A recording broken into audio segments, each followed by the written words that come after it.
G'day everyone, it's SDS SuperCoach providing SuperCoach content for you. We're here for the Sunday live stream, joined by a ripper bloke, Damo from the Footy Mailbag. How you going, mate? Going well, mate. We were just talking before you went live. Not sure how the round's going because it's hard to gauge. Only 2 teams are on the bye, but it feels like we've been let down by a lot of players. Yeah, it has. I mean, I think there's been some pretty underwhelming scores. Obviously, people with Tuka Miller would be frustrated with the tag from Windhager. We've also got Matty Rowell, who, even without a tag, went unders. Same with Tom Green, who was very disappointing as well, along with people that would have had English. And, Zorko didn't file like I thought he would. Like, the Dogs are a good matchup for running and general defenders. So, yeah, look, it's been an interesting round thus far. How many players have you had play so far, Damo? Let me do a quick count. 3, 4, 5, 6, 7, 8, 9, 10, 11, 12, 13, 14. 14. 14. I believe I'm pretty much the same. Did you? Oh, and another one is another talking point as well. Did you get in Will Dawson? No, I went for Billy Dowling in the end. Nice. Yeah, probably a rookie that a lot of people will target, but very unlucky for anyone that went Will Dawson. I did. Must say, yesterday I was on too much of a high with Hawthorn to not really care as much as I usually would. So it's just unlucky. It's just one of those things. So, I mean, the whole idea of having Dawson was for him to be a defensive forward loop for the long run. So, and then as well, McAuliffe was sub on the Thursday night. So that hurt me as well, as it would have a lot of people. I've had 14 players. Sub, but 32 points in 10 minutes. It's pretty impressive. Yeah. I mean, that in itself just proves that he needs to be getting a game every week. I mean, I thought he was electric when he came on. Like 32 points in 10 minutes is pretty tough to do, especially for I'd say that he'd go out for Dusty, but I don't think that'll be the case. No, because Prestia got injured. Yeah. Again. But I don't think he's going to be the one to go out for Dusty, even if Prestia is good to play against the Hawks next week. Doesn't sound like he will be, according to the reports I've seen. But yeah, I don't think McAuliffe would be ruled out after that sort of performance. So I think we're safe there. What are you projected at the minute? 1,946. Yeah, which I feels really low. Yeah. I'm on 1,908. That's not feeling good at all. I mean, there's some projected scores today that you'd imagine are pretty are unders for that player. Like, you've got Heaney with projected a 95. He comes up against Geelong, who aren't a strong midfield unit, and if he keeps up his role that he had before that they were on the bye, he should easily surpass that. Yeah, absolutely. That's why I've chucked the VC on him. Good matchup against the Cats. I guess that's why I've chucked the VC on him. I mean, Geelong have rarely tagged this season, but just in case they do, I mean, if it does go to him, I mean, he's a vice captain and won't kill us. I mean, I think we've got 2 great options in Gawn and Dacos for tomorrow. So it's worth a crack. They might go to Chad Warner. Just see how that plays out. How many players did you have on field this week? I only had 2 off field, so 20. Yeah, I had 21, but that includes Dawson with a 0 and McAuliffe who was sub. So, I think, I've got 5 out this week, but I do think, I think 4 is probably the perfect number of primos missing for this week in the bye. But, I think I've just gone a little bit overs on that. But, yeah, I think we've just had a lot of underperforming scores so far. Send in your questions, guys. You're more than welcome to send in some questions and we'll answer them as we look into the final 3 games of the round. Last time we had a discussion, Damo, on your podcast. We were talking about the upcoming game of Melbourne Freo, and now that game has finished, how do you feel, mate? I mean, I didn't expect a performance like that. And there is an element of how much of it was Melbourne not sort of like being bad and having an off day, and how much of it was Fremantle putting it all together. And I think there was an element of both. When the margin gets out to 92 points, it becomes a bit of both. But like, if they can play like that for the rest of the year, they will probably be playing finals. I don't know how far into finals they will get because, well, if they have to travel a lot during the finals because they don't finish in a position to host, then who knows how far they can go. But I think I don't think Freo have been as bad as people have thought they have been. Like, we've seen power rankings articles where they've been down as low as 15th, 14th, but they've only lost what 4 games for the entire year, and only 2 of them were probably really bad, and one of them you could probably excuse because it was the day of that Cam McCarthy news. So, Yeah. like, they're a hard to read team at the best of times, but I think because last season that there was expectations on them that they didn't live up to, people are finding it hard to trust them this season. Yep. No, very much so. I actually do think you guys are playing well enough to be a top 8 side. So I wouldn't be surprised at all if you guys made it. I think you guys are playing really good footy. I just hope that for your sake, they can keep that up. Yeah, it'll be. You have the bye this week. Who have you got next week? We've got the Western Bulldogs at Marvel Stadium. That's an interesting one. That very much is. Yeah, Justin Longmuir seems to go okay against Luke Beveridge. Last year they lost both of their matchups. The first game, it was because they couldn't stop trying to dig into Rory Lobb, and then the game after that, the Dogs got off to a fast start and it was pretty even after about quarter time, but then the margin pretty much stayed at what it was at quarter time. So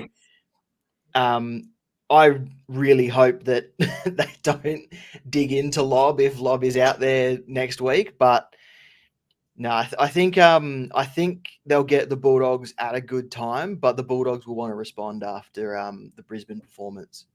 Absolutely. I'm not sure if you'll have to worry about Love. I mean, I know Norton and Darcy are both out at the minute, but yeah, I'm not sure if he can stay in the side after his performance on Friday night. Causa, Toby McMullen played a good game when he was on. Yes, he did. He got involved a little bit. Yeah, I think what did he score? He was sub due to the I forgot who got subbed off, but what did McMuffin score? He scored 50. Gee. And I'm trying to get a points per minute for you, because let me see if I can find it. Yeah, he looked really good. Who was it? It was Dawson, McMullen, and who was the other? Was it McNeil? Yeah, McNeil as well.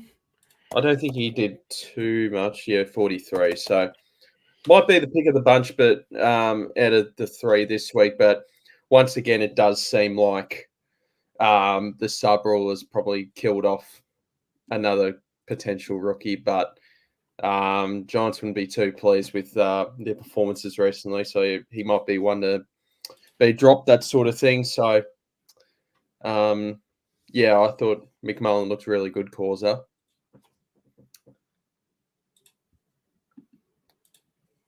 While Damo has a look at that, I'll answer Subi here. What's happening with Took, or was it just a really good tag? It was a really good tag, but just didn't look himself, to be honest. And if it wasn't for that clutch goal in the last quarter, that could have been a real under 50 sort of score for Took there. So I just thought it was a really good tag from Windhager, and yeah, just couldn't really get involved, Damo. Yeah, Windhager is becoming a tag that we really need to keep an eye on, especially with his upcoming matchups. And just quickly, McMullen went at 1 point per minute, Yeah, and he's been activated with 50 minutes to play in his last 3 games, and he's gone 0.6, 1.3, and 1 point per minute in his last 3 games. So his lowest score was that first game that he played. gee whiz, is that right? Negative 25 break even as well, so probably one So we can. even as a sub, he's still a good selection. Yeah, Giants give us some good little rookies, I tell you. Who I was sort of thinking this in my head this morning. Who do you reckon are like the 5 best teams in the AFL have given us rookies? Would you say? This year. I guess just yeah, this year, recently, that sort of thing. Like who seem to be the sides where, gee, they give us some rookies. One that really springs to mind is the Western Bulldogs. As much as we hate Luke Beveridge, The one that springs to mind for me is Melbourne. Melbourne give us some good ones here because their job security more often than not is pretty safe for the time being. Like we had Cade Chandler last year, Blake Howes this year, who took a long while Jacob to Van come. Rooyen. Van Rooyen, yep, Melbourne. Uh, every year, you could probably count on one rookie at Melbourne. Yeah, very much so. I agree with that. Yeah, that was one I was thinking of. Then, like, I think you've got the Suns, of course, this year. They've given us quite a few rookies, along with the Giants, who are good as well. I don't know. I don't know if you counted them as rookies, but Freo usually give you a good value option. They might Yeah, not be rookie price, but they usually have a good value option. Like we've had Will Brodie, we've had Nathan O'Driscoll, we've had if Heath Chapman had started this year, then he probably would have been a good yep, one. Um, Josh Drape has been going okay. Like they've been good for value options, not necessarily players that are scoring well, but good players to tick you along a little bit. yeah. No, absolutely. I think, and that sort of comes to my thought process of, I guess sometimes, unless they're really obvious, is just certain rookies. Like you see a rookie come from the Dogs, and you think, all right, I think more often than not, they give him a good run, and Bevo does give us a lot of good rookie options across the board. As much as we dislike him for Supercoach, Supercoach Pro. G'day, lads. Gorn C over Dacos? Question mark. This is a tough one. I am personally going to go Gorn, but I know Damo, you're going Dacos.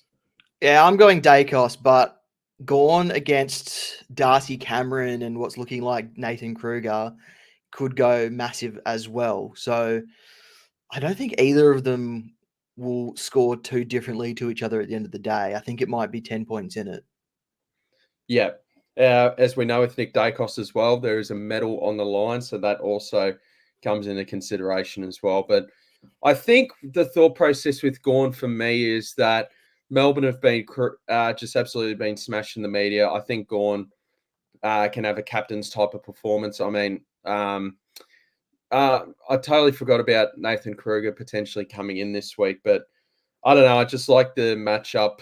Tim English went 130 on Darcy Cameron last week. So I think Gorn will sort of put his team on his back and just sort of, all right, we need to respond here. And I think Gorn could have a big day. We know his ceiling. Obviously, the calf's a problem, but yeah, I don't think you can go wrong with either. I think it's just whoever you prefer, Brad. Causa, having Flanders VC was good last night, hoping for a 2,000 plus this week. Yeah, I think 2,000 probably the par you would say this week. I saw a lot of people talking about Flanders as a VC option, and I know Pig Mentality, who does those captains videos every Wednesday or Thursday, he Yeah. was quite hot on him as well. So those who put the faith in him got rewarded, and yeah, I think 2,000 is probably about par this week if you can get there. There's a lot of people who won't be getting there though. Yep, absolutely. And yeah, Flanders was a great shout. I mean, we know St Kilda's deficiencies with defenders scoring in the back line. I mean, it didn't really result. I mean, Flanders getting 42 touches and kicking it around didn't really result them in a win. But yeah, I think any type of defender against St Kilda is a good option. So well done, Corey. That is a good shout. Freo won earlier in the year against the Dogs. Have you played the Dogs yet? Yeah, we played them at home, won by 4 goals. Oh, so that's next week, is it? Okay. Yeah, so we play them for our first double up fixture next week. I believe that as well that might be the first double up matchup of the season. Um, I always weirdly think about that sort of, all right, when's the first double up of the year? And I think that's just about no, no? I don't think so. I think we've had a double up fixture this week. What the bye? No. Oh, I think someone's played someone this week who they played earlier in the year. um oh Giants, Hawks, Brisbane. Have North and West Coast played earlier in the year? That's what I'm wondering. I'm trying to think if North and leave us in give us some help in the comments down below if Dogs and Freo is the first double up of the year, or has there already been one this round? Craze Fit. Is it worth bringing in Dogger for cover next to bye rounds? Gorn and English also can cover possible injuries with future DPP with Livingston. Well, you're the Freo man, Damo. You could probably kick us off.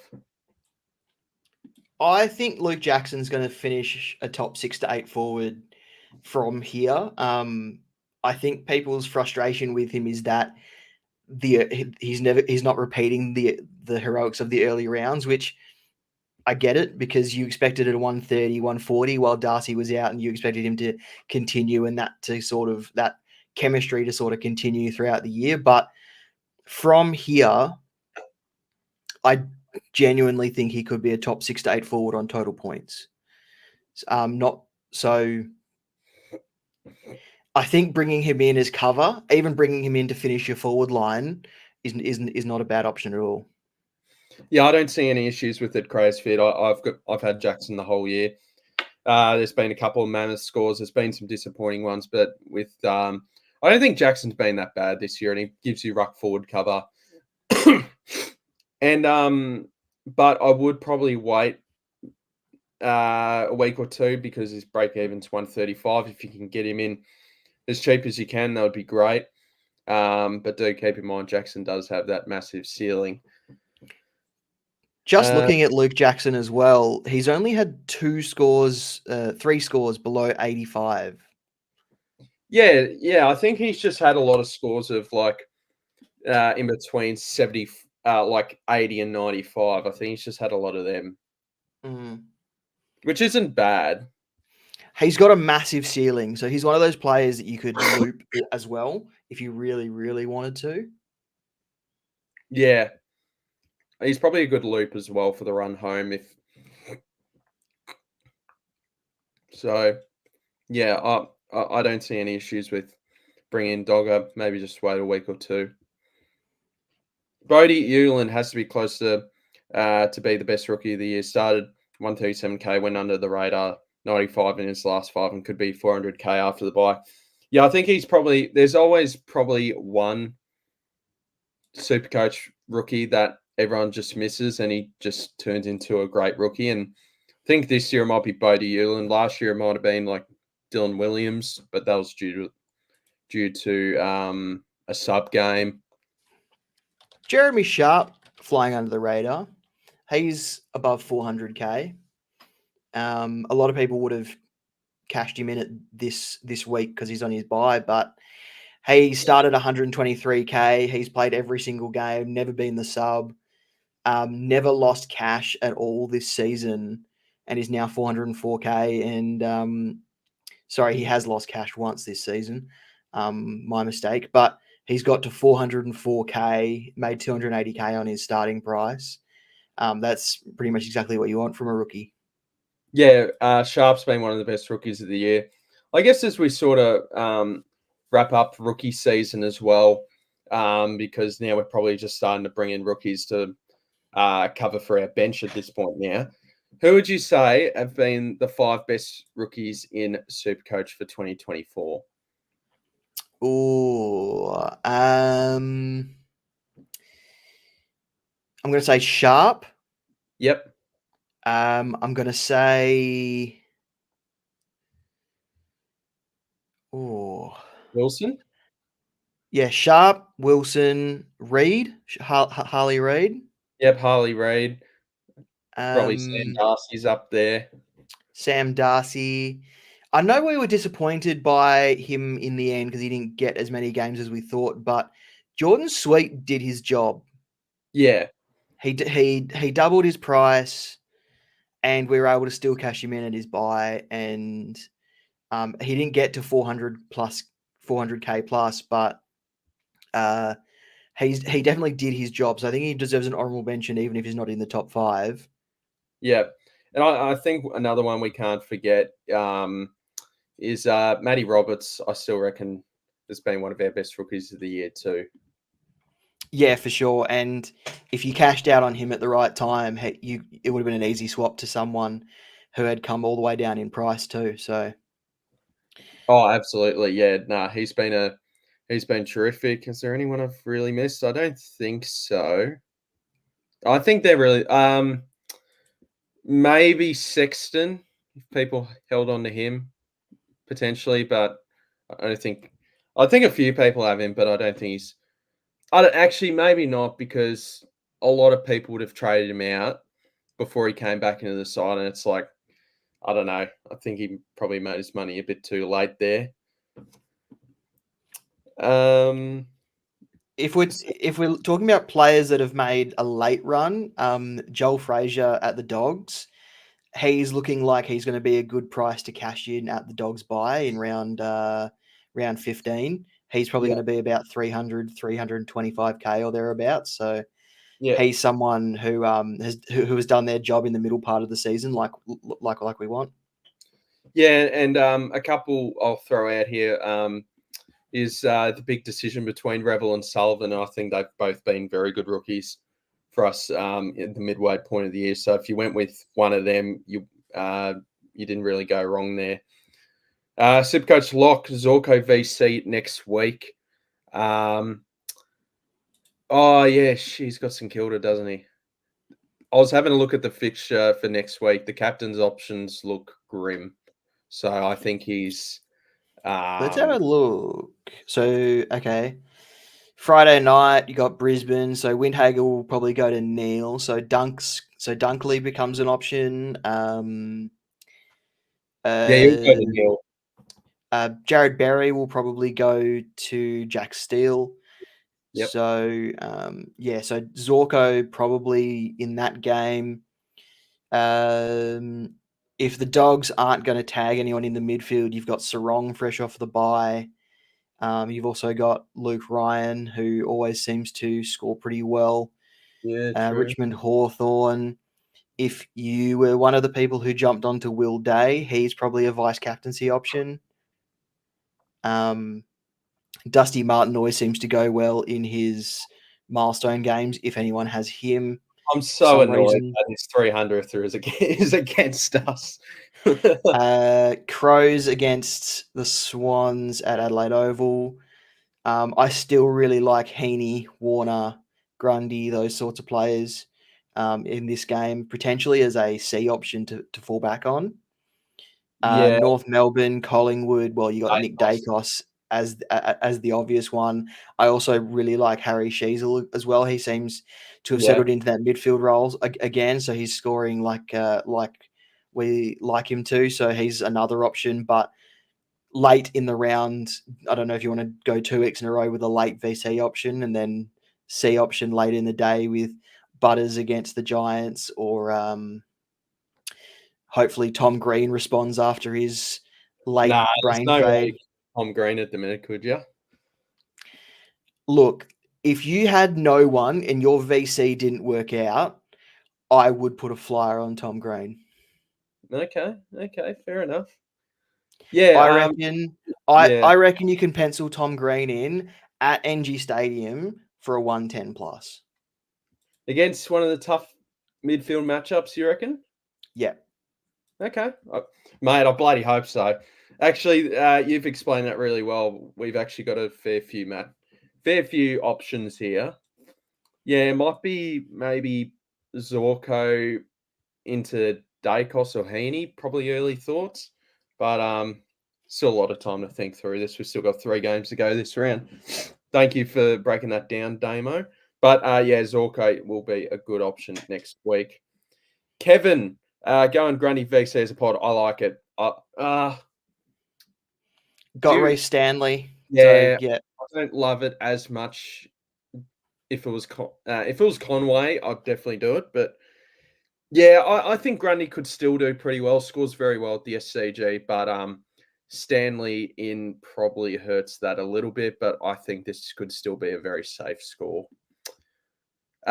Causa, North play West Coast in round 22. Yep. So they didn't do it early in the year. Okay. yeah. I still maintain I don't think that Freo Dogs is the first double up of the season, but I don't have the time to go through every team's fixture and make sure of that. Yeah, it'd be a weird. It's my kind of weird thing to do in my spare time. I don't know why I get obsessed over it. I just find it fun. I find it weird as well that I'm pretty sure there's a couple of matchups in round 24 where it's like the first time they're playing a certain side. Well, Freo don't play the Giants until round 23. Yeah, like first matchup of the year for Carlton and St Kilda in round 24. I believe first matchup of the year against with Brisbane and Essendon. Yeah, there's just a few here where I don't know why the AFL schedule it like that. It's just weird. Bouncy, Jack Buckley last year. Yep, that's a good shout. Yeah, I forgot about Jack Buckley as a pick. He was fantastic, and what a very solid footballer he's turned into. SuperCoach Pro, reckon more plays round 15. Nah, I wouldn't. Well, could they go 2 rucks?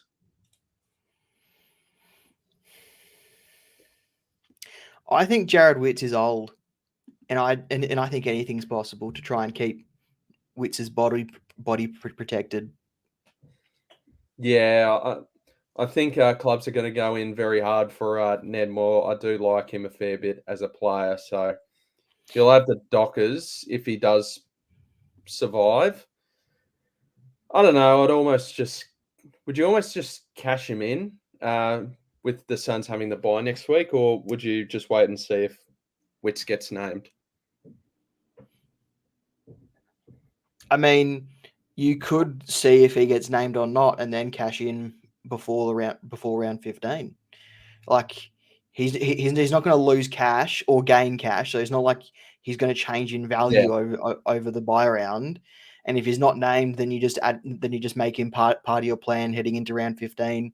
Grab someone coming off the round 14 buy. It's not the end of the world if he doesn't play. Yeah, probably just a hold and then just wait and see what happens, because the way Moore's been playing, I mean, no guarantee that he loses his spot. Supercoach Lock, Closey and Graham, good rookies also. They've been good. Closey more so than Graham. Closey has job security. Closey has really good job security, which is very important. But at the same time, I felt like he could have been a lot better of a rookie than he actually was.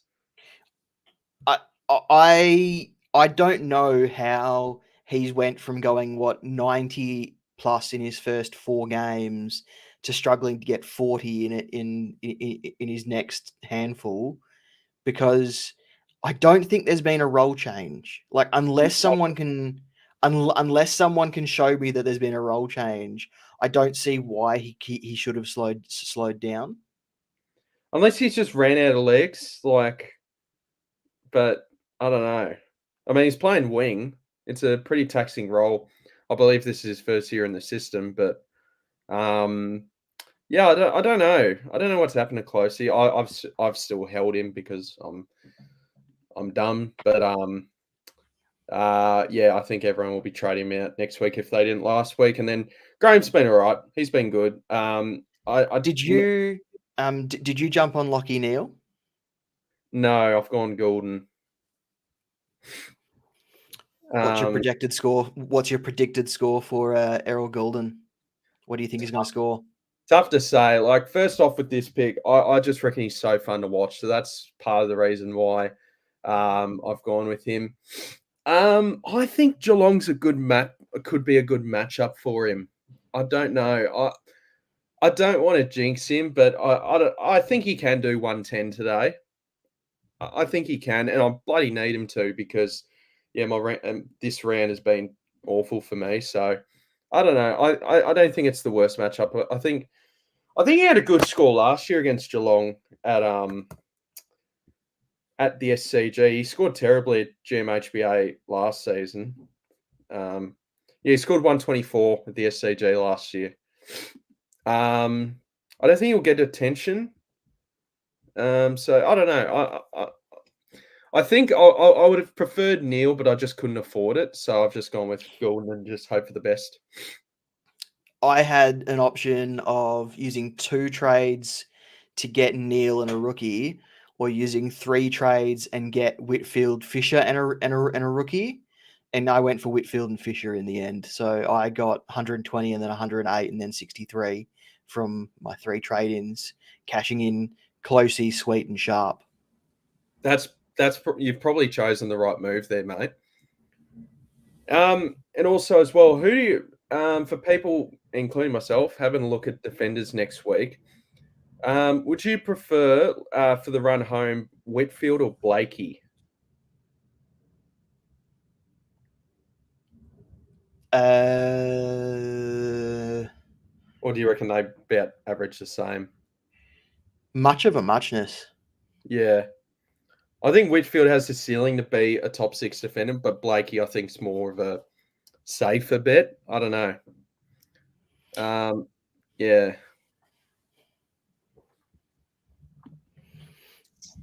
Causa.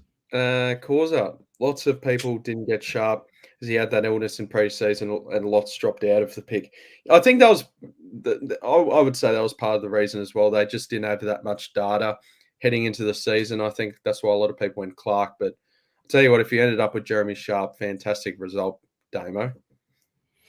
Yeah, the illness in the preseason scared a lot of people off, despite the doctors saying it was just a bug, and it was preseason, so they didn't want to risk him, all that sort of thing.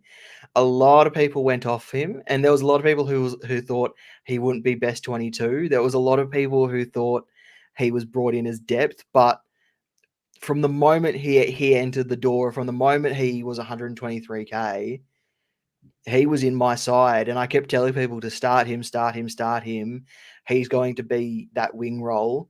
There was just a lot of people that had doubts, and if you have doubts, you don't start the player, obviously, but they missed out.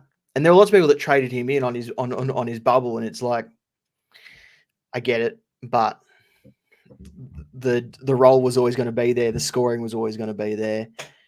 Yeah, exactly. Yeah. I was one of them that got a bit scared, and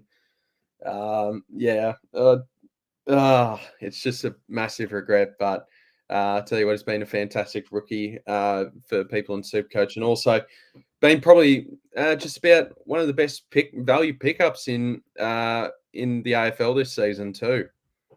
Been tremendous.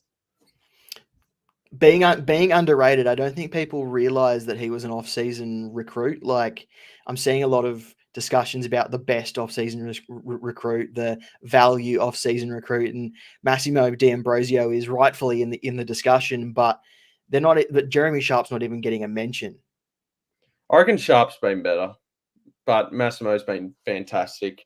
But yeah, I think Sharp's been. I feel that game. I was at Gather Round. That game he had against Carlton. My God, it was such a joy to watching him on the wing, and I just thought he was fantastic that game. He's been fantastic the whole season. SuperCoach Pro, Brad. Legit might grab Bolter next week for 350k in the back line. 290s will probably average 90 if he stays out of the back line, forward, defender, DPP. What are your thoughts on that, Damo? Is it worth a swing for the fences or a bit too risky for your liking? If you need a value option, I don't mind it. But I think if you are grabbing for value options now, you must be low on trades or think you're going to be low on trades by the time your team is finished. So I had a look at this during the week, and Bolter averages 93.7 when playing in defense. So he's had 4 games where he's played mostly in defense. He averages only 50 when he's playing forward. And in the one game where it looks like he was back and then was swung forward or vice versa, he scored a 72. So he's got a really low floor if he is used forward, but he's got a quite good base if he does go into the back line. So you'd be really hoping that Tom Lynch is due back next week or the week after. You've got Jacob Kazitsky there. You got Samson Ryan doing okay things. So you'd hope that Bolter can stay in defense and can be a nice value option for you if you are selecting him. But I don't mind it. I don't mind it. I just think the risk of him being swung into the forward line is a bit too much for my liking. That would be the only thing, because, like, I remember watching the Adelaide Richmond preview, and literally the broadcast a couple of minutes before the game is they're starting. What was it? It was like they're starting Bolter down back, Kazitsky forward, but then but Uze told us before the game that they're not afraid to switch that around if things aren't looking too good early. So, like, just that in itself is just, I don't know. I think Bolter's, yeah. When Tom Lynch returns, I think the risk of that will be a lot less. Oh, very much so. Do we actually know when he's back, or? It said 1 to 2 weeks on their injury list. So Okay. if it's not against the Hawks for Dusty's 300th, it'll be after their bye, so around 16 that Tom Lynch returns. Okay, that's all right then, because you'd assume, if he plays down back, he should score right against the Hawks.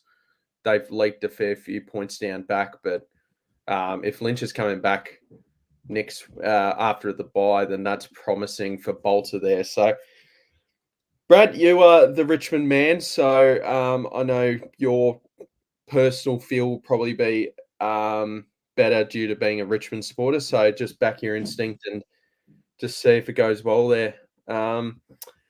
Bleast 11. Who to trade in next week in the forward line, Zork or the Fish?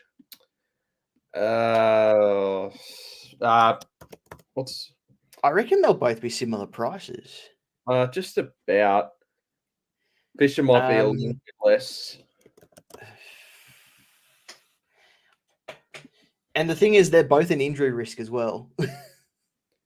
Yeah, they are injury risks. Like, shout out to John Ralph, by the way.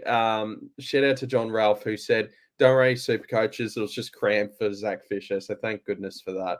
I was worried it was a late injury, but I trust probably Zorko more, but I don't think you can really go wrong with either. Ideally, you try to pick. Actually, maybe go Fisher. Probably due to break even, and then you can pick up the next one the week after. I would highly recommend going for trying to get both, because I think they are both top 6 at the end of the day, least. Causa, Fisher, I wish I could have do him VC due to Collingwood give up points to defenders, but can't pass up on Zorko. Yeah, Fisher's another interesting one. I think if he played earlier in the round, I think he would be under consideration. It's just whether you trust him as a captain, Damo. Yeah, Fisher's the one that you'd only VC at this point anyway. No way you'd captain him at the minute. Very similar, like Jordan Dawson, due to that current foot issue. Like, there's no way you'd chuck the captaincy on him, but isn't the worst yet. Yeah, he's an interesting one. I think, Damo explained it well. We've got a fair few good options, actually. I was happy with Zorko and Dowling in for Comben and Closey, so got rid of the rookies at the right time. Yeah, that's the main thing. That's been a personal issue of mine this season, just holding on to rookies maybe a week too long this season, which does affect you for just 10K hit there, 10K hit there.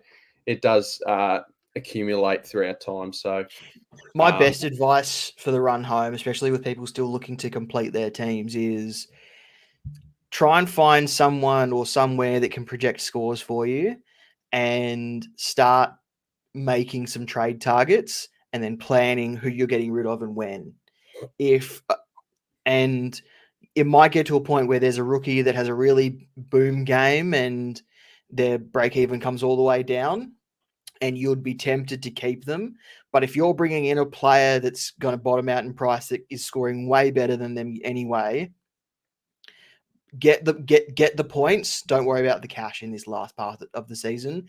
Focus on getting your rookies off the field to upgrade them for premiums. So find somewhere that can project prices and scores, and then make a plan from here for the next few weeks to try and really kickstart the finishing your team if you're in that sort of boat where you're not close, and then look at doing your luxury trades after that.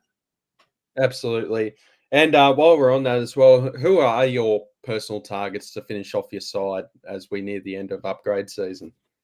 So I probably need one more Uber Primo in my midfield, but I'm not sure how I'm going to get there. I might have to do a double downgrade and then a one up, one down kind of thing the following week, just to kind of have the cash in the bank. But I also kind of want Connor Rosie at like 400k as well. So I'm not entirely sure how I do that, because if I do a downgrade to this week, if I get Rosie, getting that one last Uber Primo, and Rosie could be that Uber Primo. He's just going to be 400k when I get him. I would need to really plan my trades, and I probably wouldn't get them until late in the season if I get Rosie as well. Yep. That's totally fair. I think I need two defenders and a forward to finish out my 22, and then sort of my secret plan is ideally Richards comes back into the side because he's got a lot of money to make, and then just sort of eventually once he comes back, I think combine him and maybe Hugo Garcia, and then just turn that into a 23rd. Now, that might be in round 17, 18, 19, that sort of thing, but that's just sort of the plan. But yeah, I think Houston, Rankin, and one of Martin, Whitfield, or Blakey to finish out my side. For me, SuperCoach Pro getting Dowling next week, and hope that good rookies from MSD debut round 15. I wonder if I wonder how Max Hall's tracking. I didn't check. Yeah. They're playing him as a half forward. He's not tracking, and he's not tracking well. They, buddy, you know how we were talking about the best teams that give us good rookies? St Kilda are the worst. They are the worst. No, not St Kilda. Ross Lyon. Because if you remember when he was at Freo had no rookies while he was there either. It's Ross Lyon. He hates the kids. He hates playing the kids. Yeah, and so I mean, with that, I mean Garcia is officially dead. How did so Mac, so they played him half bloody forward, did they? I didn't know that. He was cutting sick for Box Hill, playing in the guts, and Box Hill doing really well at VFL levels. So I don't know what's going on with the thought process there down at Sandringham. Yeah, just ridiculous. Oh yeah, we might get Blight. I don't know. Is there anyone else besides Hutchinson? Is there really anyone else at the minute that's screaming pick me? Could be Blight. Sardell Hawley. Yeah. He had a really good game first up for Bombers VFL last week. Yep. And I'm pretty sure he's doing okay today as well. It is 20 minutes into the second quarter for Essendon's VFL side. And he's best. And I've just seen his best. Well, he's had 13 disposals, a goal, and 4 marks. So he's not doing too badly. Yeah, he's one to keep an eye on then. But it's going to be very tough to get into that current Essendon side. That's all. Sardell Hawley as a def mid at 102k. If you don't have a dead rookie sitting at M11 and you want a way to be able to swing a Dacos into your midfield, not the worst option. Yeah, I think he's a guy I could look at because I need a mid defender on my mid bench. I think he's a guy I'm certainly looking at. So I think he's not the worst shout. And then you might get like Jacob Blyton, who went up to Adelaide for that game on Thursday. Excuse me. Causa. I prefer Jordan Clark, but a bit too expensive for you. Yeah, I would have gone Jordan Clark if I could afford it, but I can't. I'm shopping at just quickly on Jordan Clark. It's around now where I start to track players for next year. Yeah, and I think Jordan Clark, as long as he has a good end to the year and we don't see a massive role change with Brendan Cox coming back in the side, I don't know why Brendan Cox would affect him, but just in case, Jordan Clark could be in my starting side for next season. Do you usually start players the year after they have their breakout year? Do you usually do that? Like this is Clark's first year of full promo. It only depends. It only depends if I trust it to continue. Yeah, and of course you support Freo, so you probably back. You get it. You get a real good feel of your Freo players, so I can get that. Yeah, it will be interesting thinking about SuperCoach for 2025, but unfortunately, we have to endure the rest of this season. But yeah, Jordan Clark's a good shout. At F6, is that for Bolter? I'm assuming that's Bolter, yeah.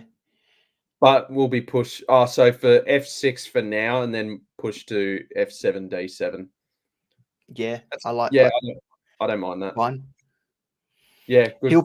So Bolter will play every game that he's available, and job security is king in this last half of the season for who you trade in. So I like it. Yep. Exactly, Brad. Well, screw you for calling me Jeffrey Dahmer in one of your live streams. I don't like that.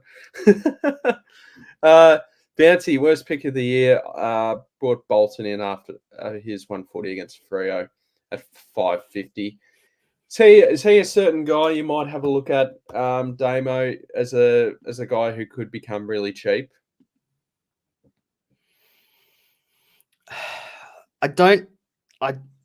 It's hard to trust any Richmond player.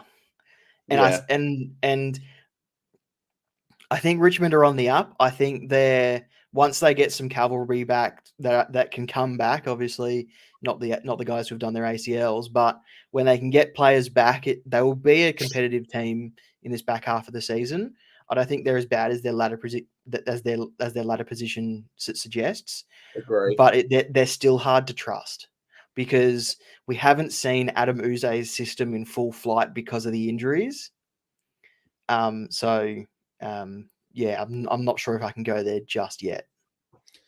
And speaking of not being able to trust people, like Shea Bolton's number one for pure inconsistency.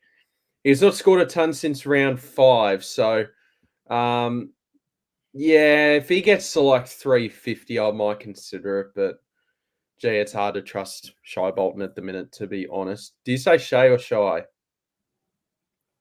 It's Shy. Shy Bolton. Yeah, I Yeah. usually The player. So there's actually a video from when they were hubbing up in Queensland during COVID, where they actually ask him how to say his name, and he says it's Shy. Okay, Shy Bolton. I usually say Shy. I think I do. Like, it sounds right in my head. How many injury trade, Supercoach Pro, how many injury trades are you banking after round 16? Yeah, I think 4's about the sweet spot if you've got cover as well. 3, I reckon. What are you looking at, Damo? Like, I think 4's just about right. So I've got one on-field position to upgrade, and then I'm full primo, or should I say full keeper? Because I don't know if F6 will ever be a keeper. Yeah. But and then after that, I should have about 8 trades remaining.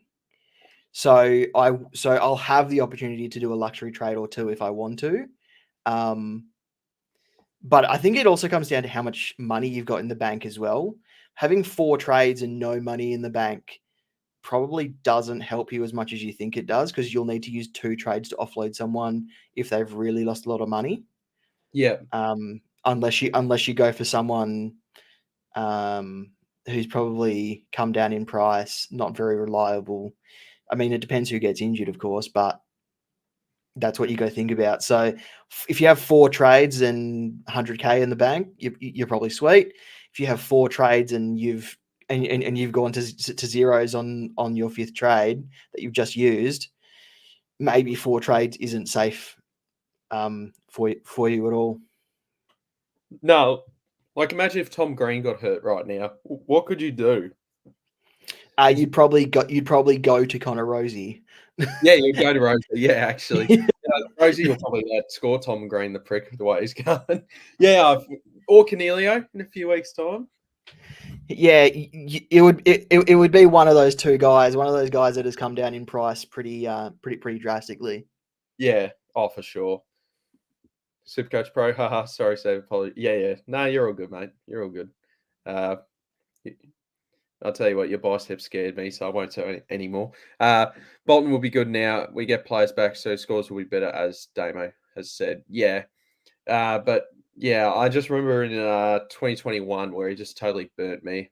I'm not sure if he had Bolton in the last run in 2021, but that just pissed me off big time. Let me go back to it. 42, 56, 66, 80, 80. Awful. Yeah.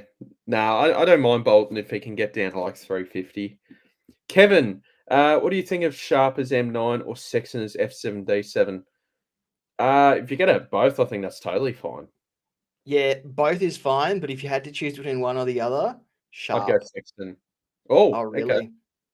Well, I was just I thinking think more the TPP, like he could cover 2 lines, sort of thing. it depends if you want a scorer or if you want a loop, because I think Sharp is got the job security, whereas Sexton can get dropped out of nowhere like last time. I forgot Will Power's still out of the side. Yeah, okay. Yeah. Yeah, I think either's fine to hold, but yeah, if you had to pick one, I think you made a really good point there. With Sharp, look, I think that might do us, I reckon. You mentioned Will Powell's due back soon, but so is Lockie Weller. Lockie Weller, yeah. What did he do? He did an ACL, didn't he, last year? He did an ACL, and he might be the biggest rival to Sam Closey's position. Yeah. Oh, yeah, he should be back pretty soon, yeah. Yeah, Suns have got a few to come back, and I think like Dimmer Hardwick usually swings the axe, as we've seen so far this year, so they're not too far away. I think we'll end it there, guys. We start in 5 minutes for the game. Final. So just for people that haven't left yet, who's your vice captain and captain? I've got Heaney, and then I've got Dacos tomorrow. and I'm going Heaney into Gawn. Best of luck for everyone this week in the rest of the games for SuperCoach. Hope you guys are having a good round. Me and Damo probably struggling a little bit at the minute, but projections are pretty hard to gauge at the minute. Yeah, it just feels a lot unders. But yeah, I hope you guys are having a good week in SuperCoach, and we'll see you guys around for the review on my channel on the Monday night. So thank you so much. Thank you, Damo, for having me on. Thank you for coming on. Yeah, no, I was on your channel this time. Yeah. Prepared the favour. Thanks for having me. No problem, mate. What time is it over there in Perth? Is it like not even 12? It's 1:15. 1:15, yeah. Okay. Yeah, I was going to say you'd probably still be having your coffee at the minute or something with time zones. Not quite. Yeah. Yeah. Cheers, everyone. We'll see you around Bond into Gorn. Nice. See you, mate.